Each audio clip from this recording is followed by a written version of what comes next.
Alright. Resume recording, session 3.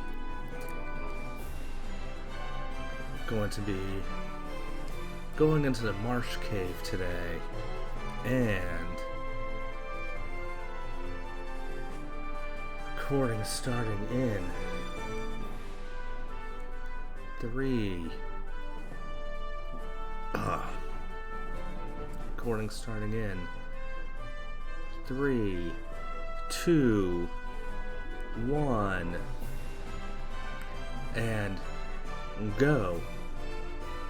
Well, welcome back to session 3 of Project Final Fantasy 1 Pixel Remaster. So today's goal is to get through the Marsh Cave. As I mentioned yesterday, this was usually where I stopped playing when I was first renting the game and playing it, so this time around, with a mini-map, and now that I know what I'm doing, I'm pretty sure I'll be able to get right through it.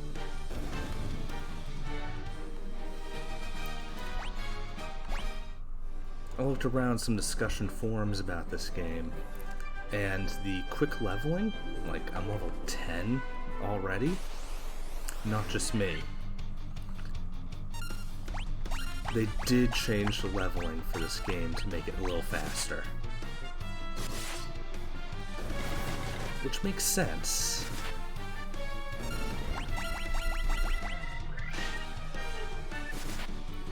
It seems like maybe the difficulty got turned down a little bit, but alright, there we go. I want Black Mage to hit 10 before we did anything, so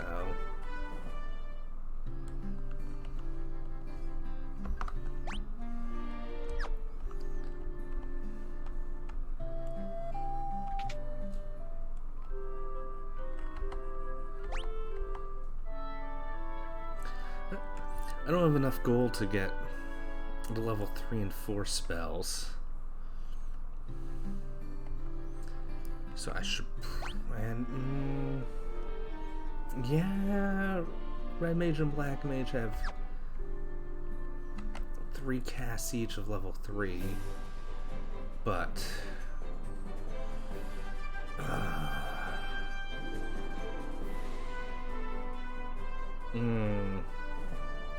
go to Marsh Cave right away and just hope for the best or not.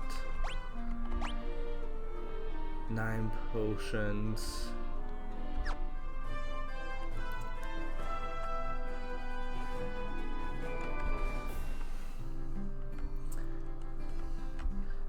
I get some more potions.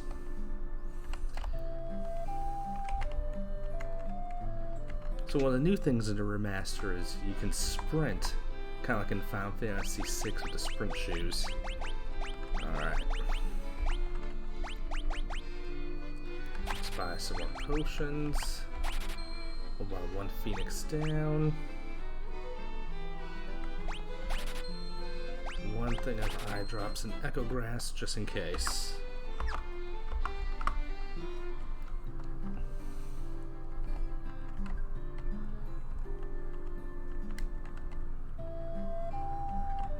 Move so quick that way. Oops. Alright, so Marsh Cave should be through these mountains.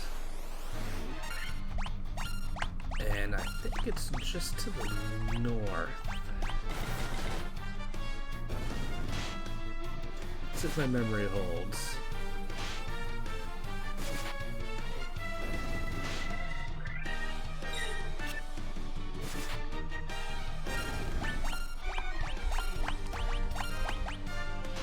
I could be wrong, now I'm starting to second guess myself. Is it down to the left?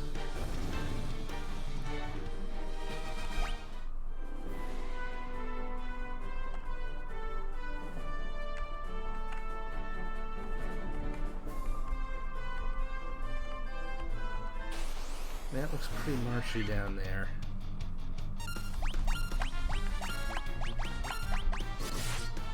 Alright, I'm gonna try to go down and see, because I think the Dark Elf Castle is to the north. Alright. Let's take a look.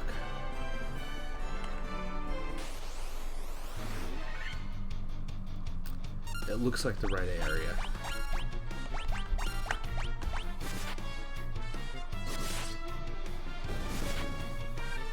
Oh, I'm so happy Black Mage can one-shot some of these guys.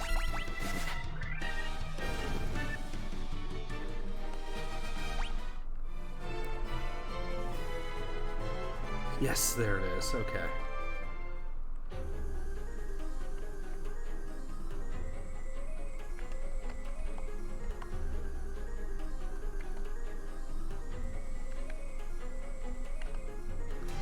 Oh, can't move on that. Okay.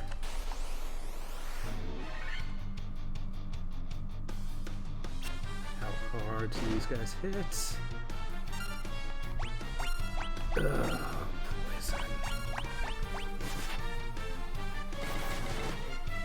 Oh.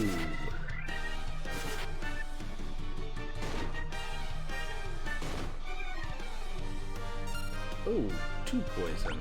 Okay.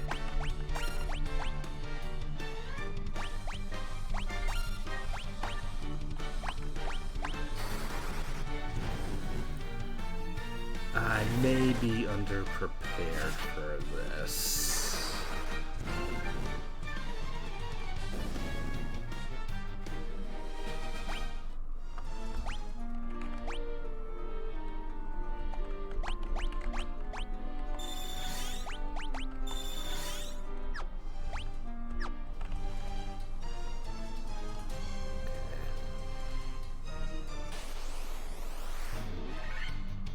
Let's give it a shot.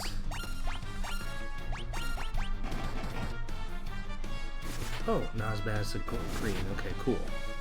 Don't have to burn through so many spell slots.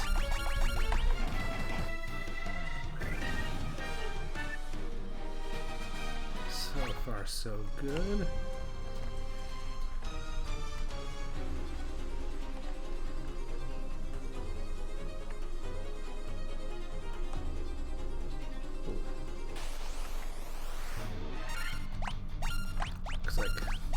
Level 11 is coming right up.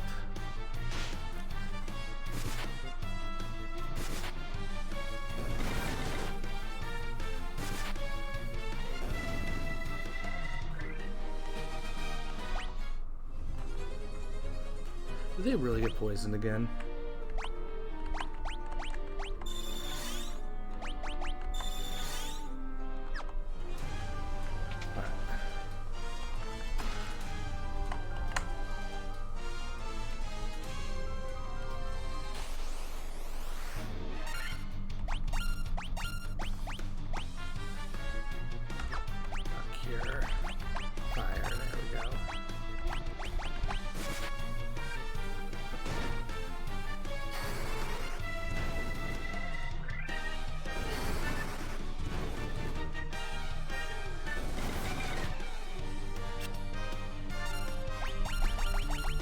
Just beat him down and save some spell slots.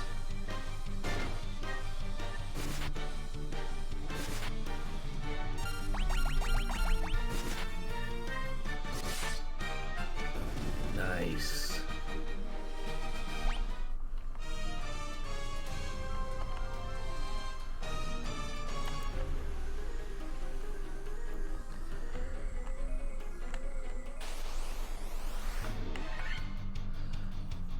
So I don't have any more antidotes. So rather than press forward, I'm going to go try to go loot to the south of the entrance there. And then go back, grind some gold and stock up.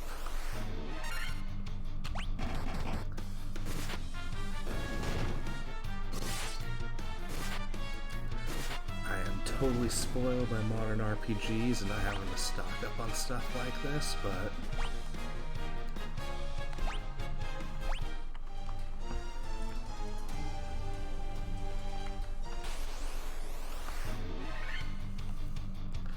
be lying if I said it wasn't still fun.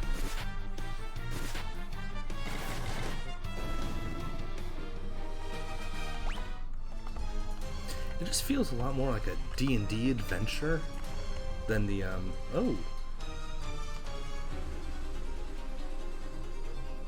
Let me just take a look. Okay. Keep that in mind.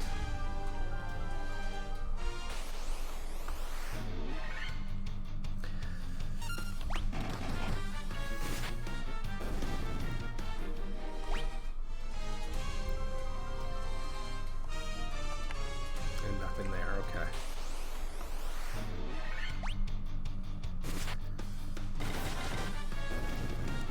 Alright, let's get out what we can before something bad happens.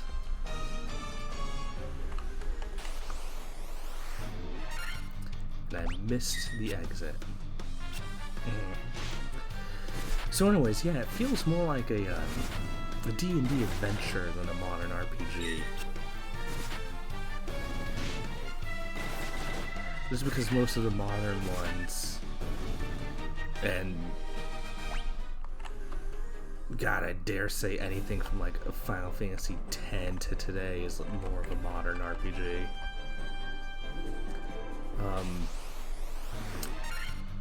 A lot more cutscenes, a lot more plot heavy, even if you're not really making choices.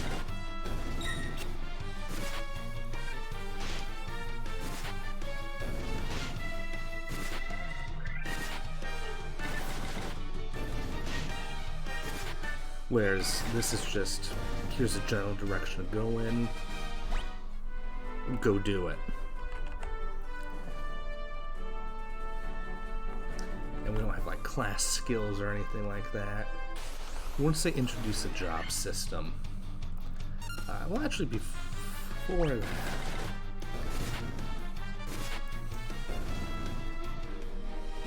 Fantasy IV will really start to differentiate between characters and what they could do in battle. Like you had little special abilities like Yang had his kick, Edge could throw things. Whereas here, Fire and Thief are functionally almost identical, they just attack. It's the other two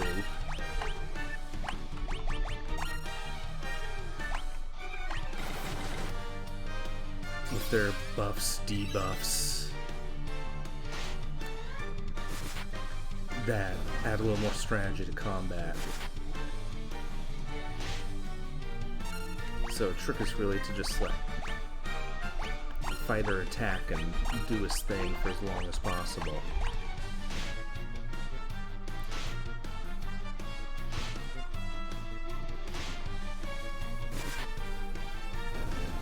And I mean, it's not bad, it's just bare bones compared to what we have today.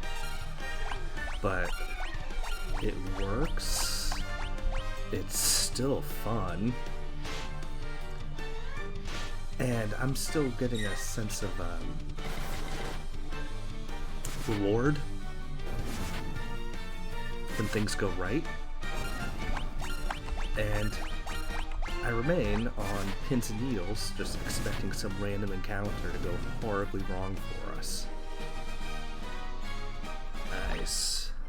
Lots of experience from that one. Okay, cool.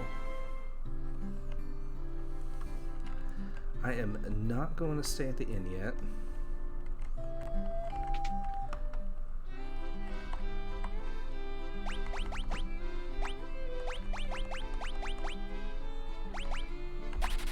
Gonna buy a whole bunch of supplies.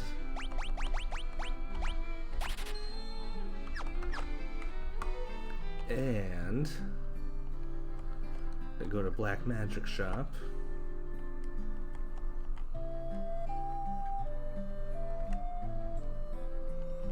And let's buy a level 3 spell.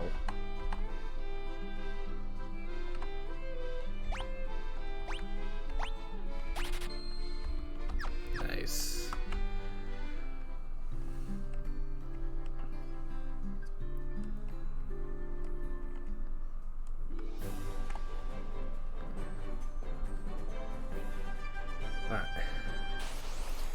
a lot more antidotes now, so let's try this again.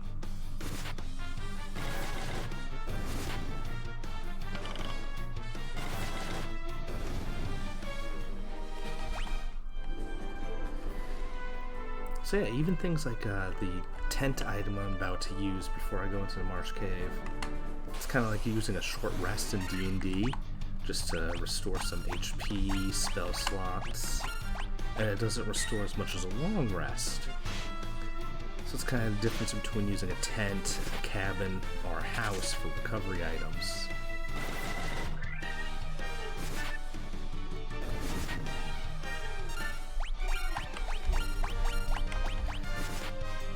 It's definitely like 2nd edition D&D, which I have actually played. I have had to calculate THAC0 to hit armor class 0, and that's what we used to use instead of hit dice. Okay, Ogre Chief makes me nervous, but let's just go knock out one ogre at a time. I don't know how many spell slots we're going to get back from using the tent, but I'm going to want to do some damage, so...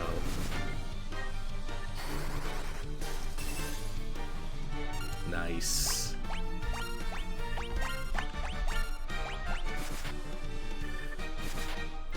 So yeah, so 2nd edition D&D was a lot of fun. I played a ranger during a campaign I did with it, and we used a point-buy system. So it was a ranger with like 3 charisma and as high a dex as I could get, which was like 19 at the time. But considering like demigods in 2nd edition D&D only have a max scores of 21 or 22, still pretty good.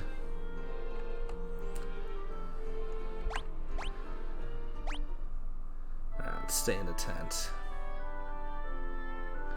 This may be overkill, but I have such trauma associated with this stupid dungeon.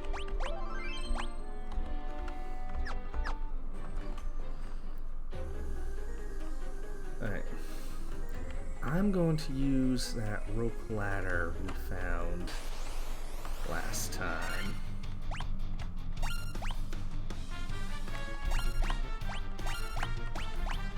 Okay, new enemies, don't know what they're capable of. Is that paralysis? Oh, that sucks.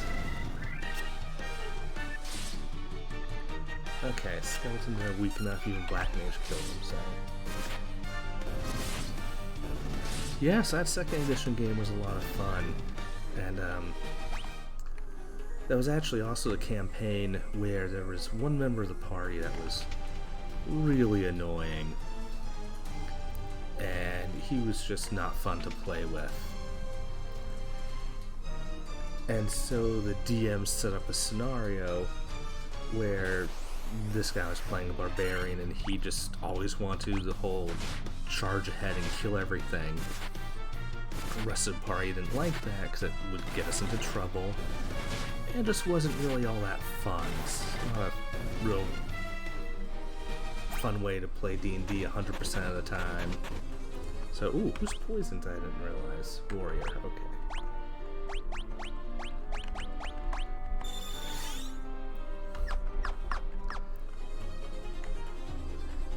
So the DM arranged for this high-level orcs to come across us after we camped out one night. And, of course, this player of his barbarian charged ahead, got into combat. None of the other party backed him up. Everyone had their characters just hang back.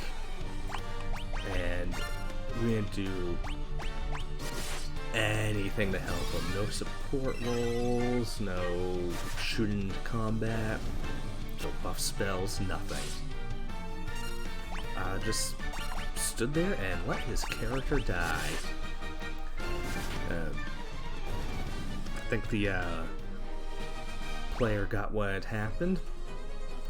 Once his character died, he just took his sheet, stood up, said bye, and never came back.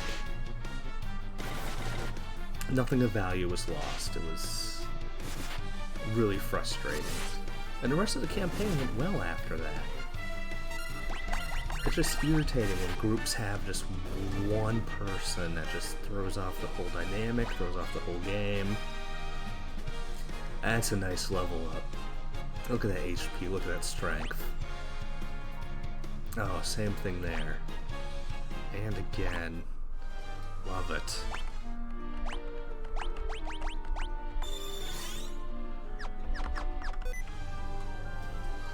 Okay, I am probably going to be going through a lot of those antidotes, but oh well.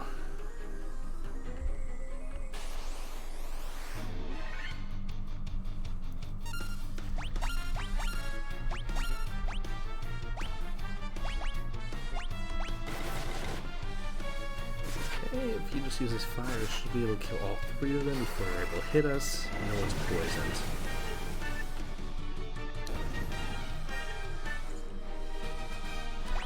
Yeah, most of the other D&D groups I've been in haven't had too many problems. Nice. Makes Red Mage more of a hitter. Ooh, can I squeeze in there or not? I don't know, we'll find out. Oh, that's a big difference. Of course, for a while I was basically a forever DM in college and afterwards with just my friends. I didn't mind, had fun with that.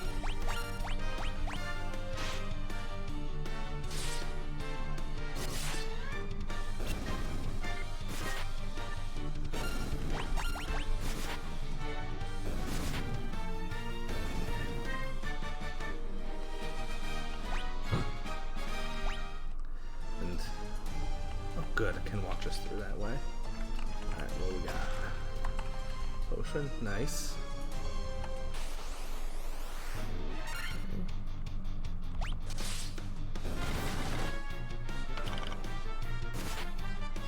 Good. Okay, no one got poisoned. I'm gonna take a moment and I'm just gonna heal up Black Mage because I have my shift key set up as a back button, and so Windows keeps asking me if I want to set that as my sticky key. It's annoying because no one likes using the sticky keys feature. Alright. More loot. Another potion, okay.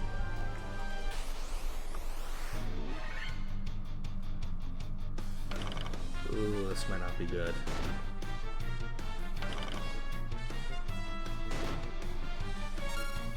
Okay, not too bad. Kill down.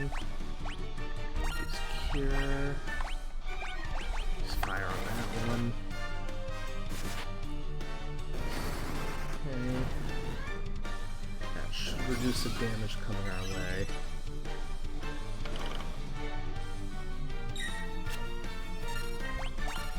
Yeah, and as a forever DM,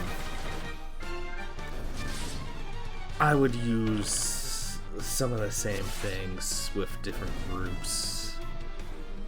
Just little scenarios, maybe some characters here and there. Lots of stuff that I picked up from the old Inquest magazine.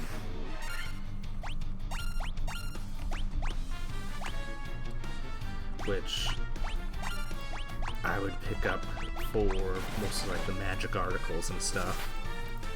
But they would have a lot of cool D&D articles on like little homebrew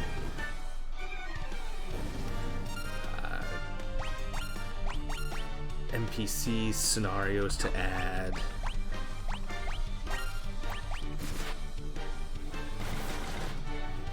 That sort of thing.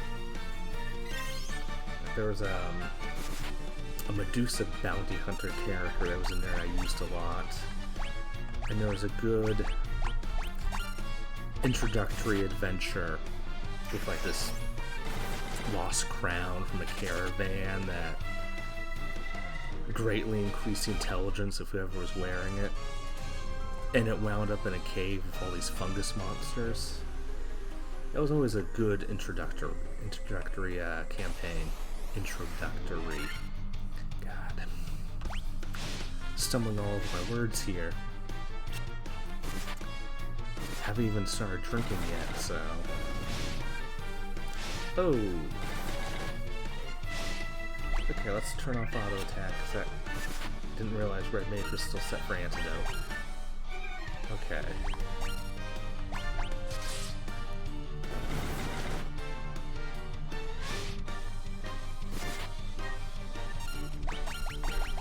That's not a disaster yet.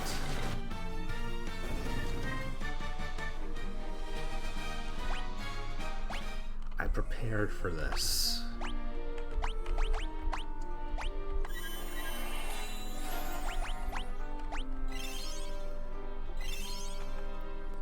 Phoenix down, have my potions. Okay. And another Phoenix down. Oh, that is such good timing.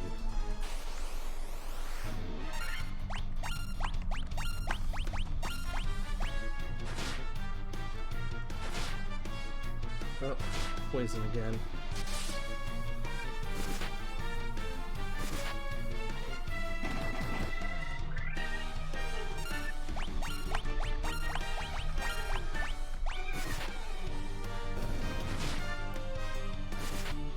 Still have antidotes, we're still good.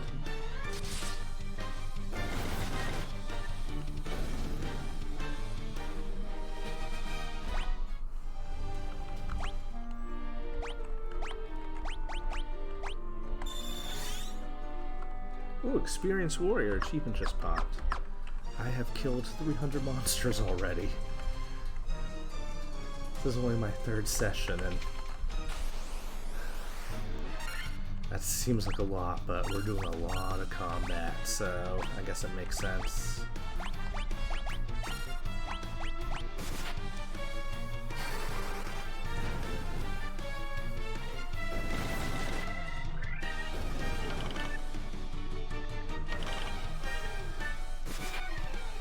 Or some of the other D&D things I got from Inquest I would do.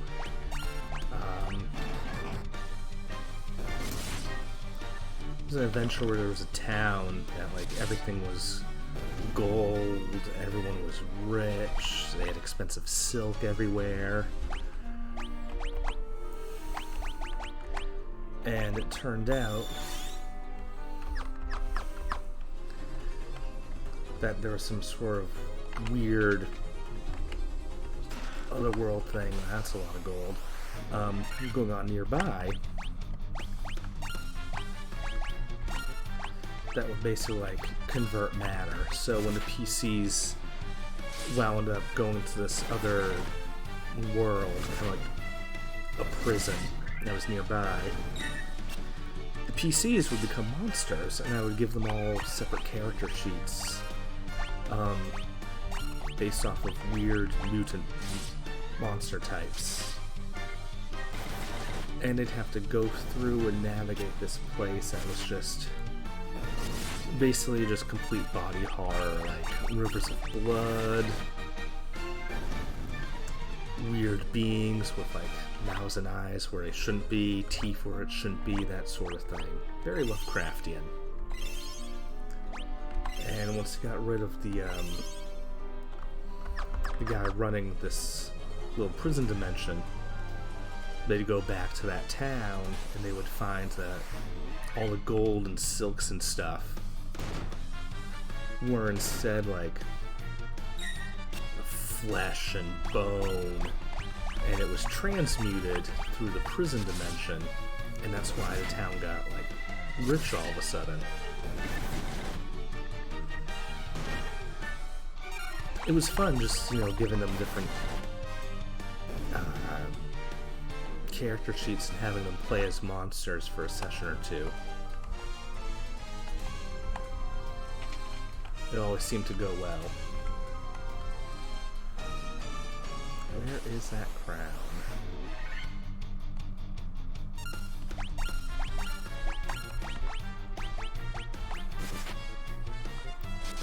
Oh, well, we're getting poisoned again, so just gonna blast them all. So that was always a fun D&D session. Another one was a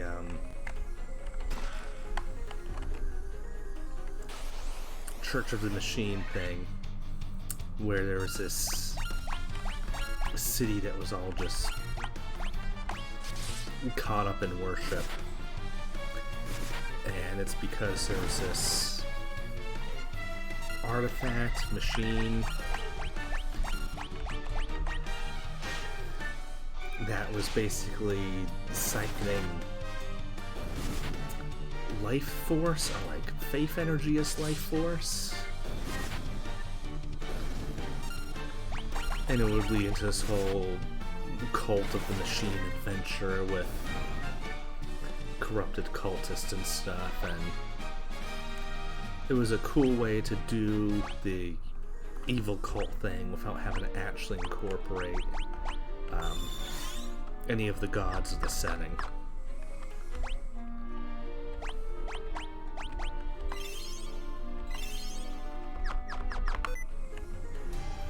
So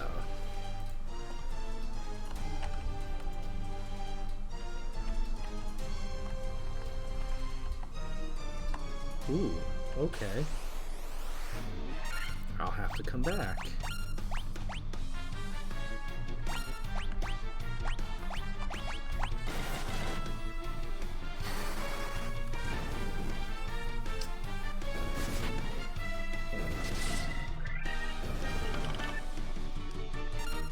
Probably the most different campaign I did at one point was in college. Had so many people that wanted to play. And college for me, like, this was back in like 2004. This is back before D&D got really popular again. And I would have I had two sessions going with two separate parties. They met on alternating weeks. And one of the parties was all good aligned in your typical D&D adventuring party. The other party was evil aligned. And they were adventuring along parallel tracks. And so what one party did would influence the other. Not a whole lot, but like there's one scenario where the good guys were going through a mansion to try and rescue some noble's kid. And at one point, it just randomly caught on fire. And now they were faced with a burning building that they had to rescue the kid from and get out. Well, the mansion was on fire because a week previously, during the evil campaign, one of the players had cast a fireball at one point. And they were outside the mansion doing their own thing with their own purpose. But the player cast fireball, ended up catching the building in the blast radius, and oh boy, here we go. Quick save.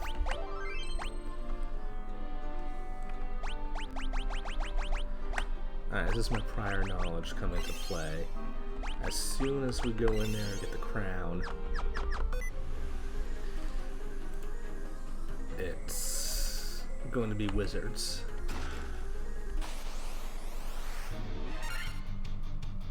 Oh, Pisco Demons. There's only 4 of them.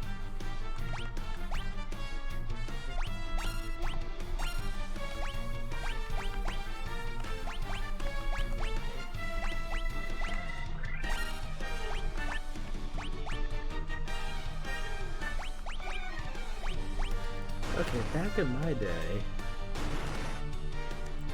I thought it was a screen full of them, so 9 of them, kind of like there were 9 pirates.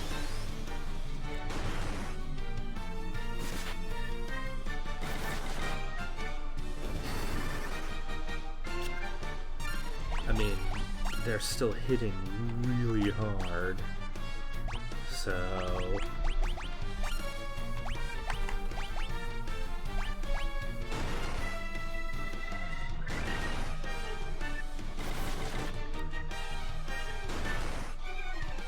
Ooh. Oh, that's not good.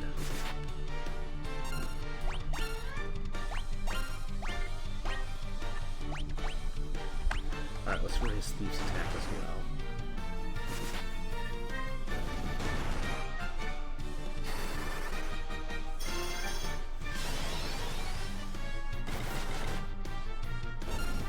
Oh, good. Okay. Alright, we should be able to take him back.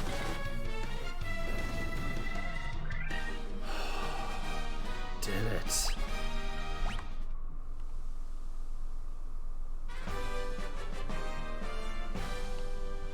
Whew, okay, I got a little close.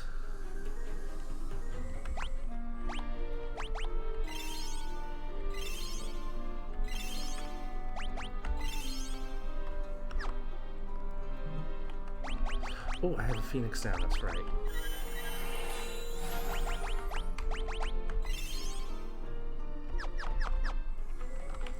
Okay.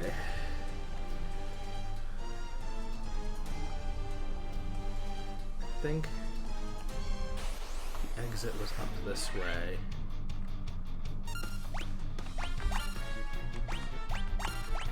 Nope.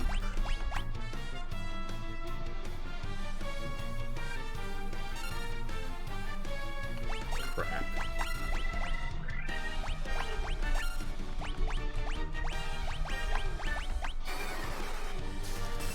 I was hoping to save spell slots and potential damage.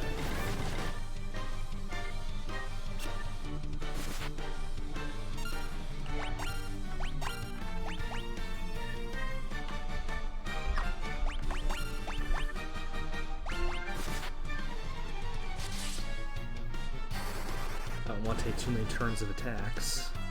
Nice.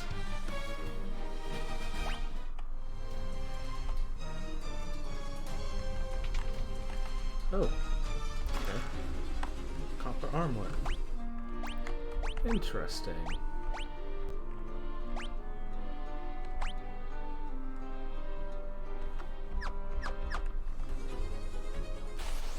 Okay.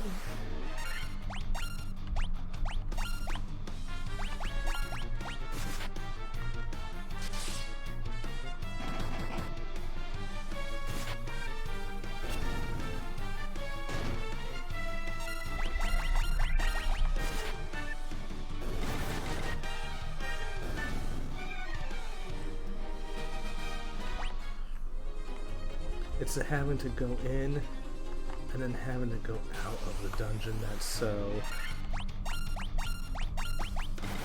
potentially dangerous. It's a battle of attrition.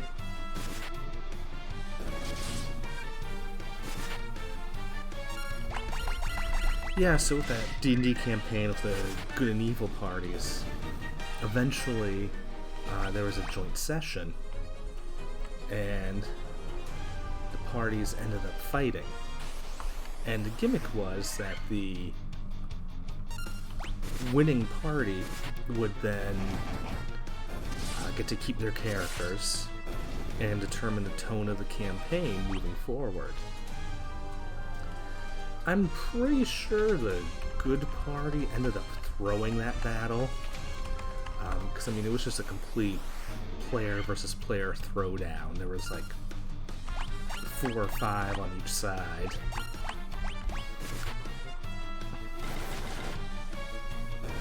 And it was fun because everyone knew going in what the stakes were. It was going to be player versus player combat.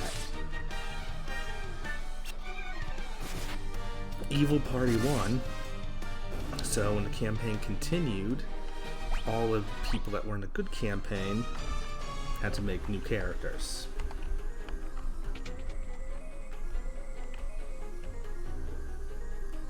Okay. I think I need to go towards the top of the screen to get out of here.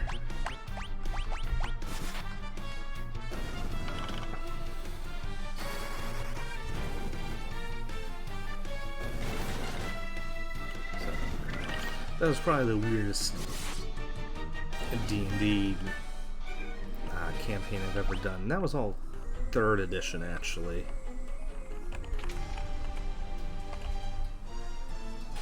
Not even 3.5, no. 3rd edition.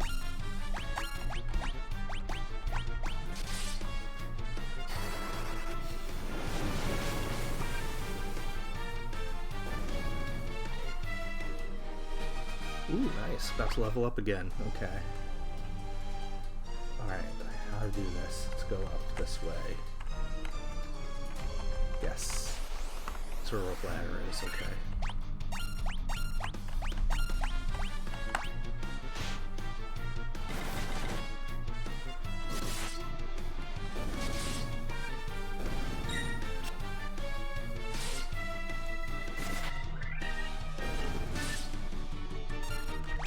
I haven't played too much D&D recently, but last year I played a lot and that was fun.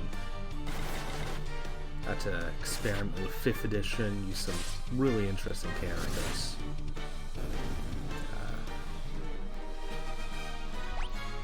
Okay, let's see here. Oh, good, strength went up. Strength went up. Nice.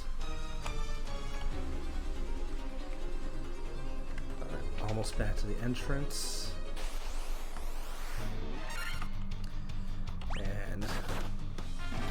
I'll come back once I get the Mystic Key. And nice. And I will unlock and get all those treasures I missed out on. Still gonna try for that 100% treasure chest achievement. I don't think you get locked out of anything in this game, so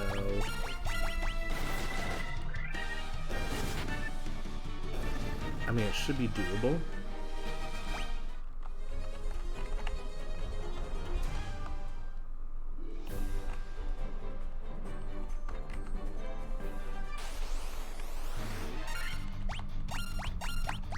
Should at least be easier than like Final Fantasy 4 or 6, which locks you out of places eventually.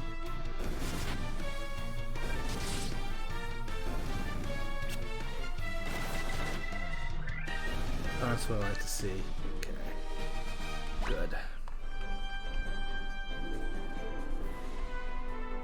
Oh, I made it through the Marsh Cave. I survived. Wasn't too close a call. The prep work ahead of time made the difference.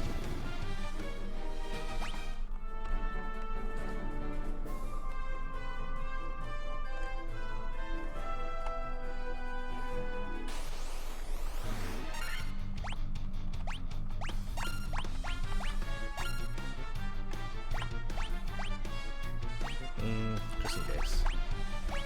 And we're almost back at the Elf Village, so burn those spell slots.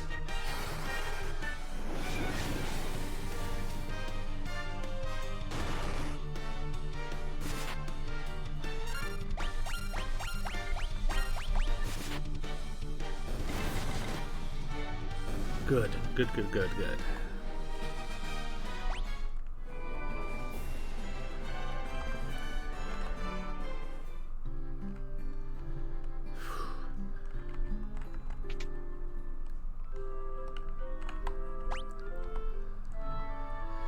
Oh, success.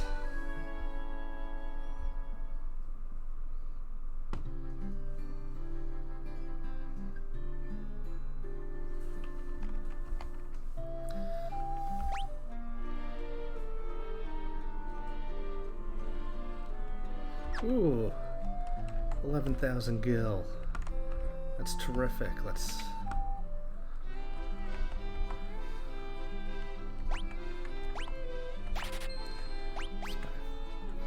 for him. Dara.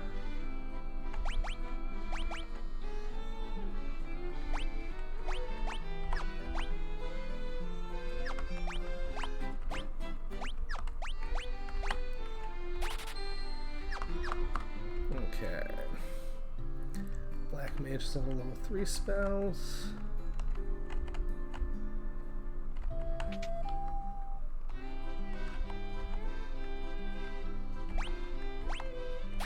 Kira.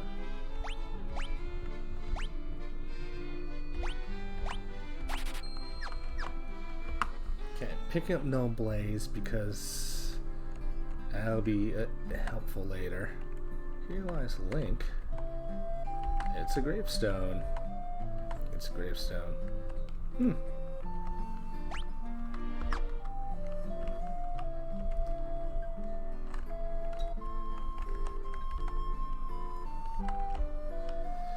He's in his crumbling castle up to the north.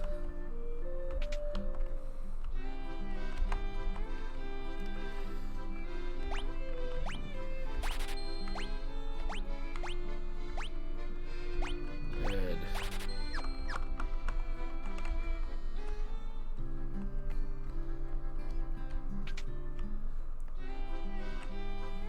Do I have enough? Nope. Alright, let's sell some stuff.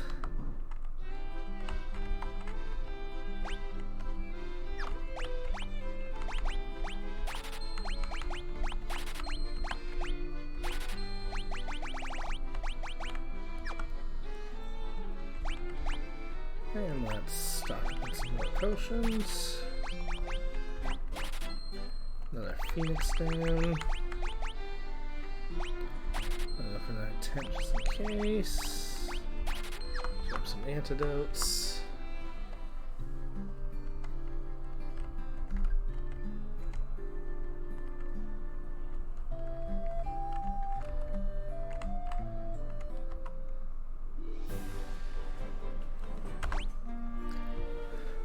Alright, not bad today. Made it through the entire Marsh Cave. Only 2 warriors died. Not bad. Could have been a lot worse. We're already up to level 14. We got level 3 spells.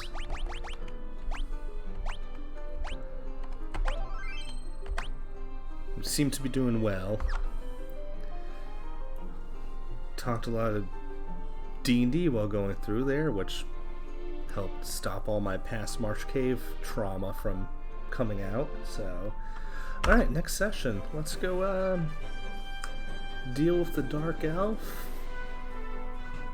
And then go loot stuff with the Mystic Key. So, thanks for hanging out, and look forward to tomorrow's video.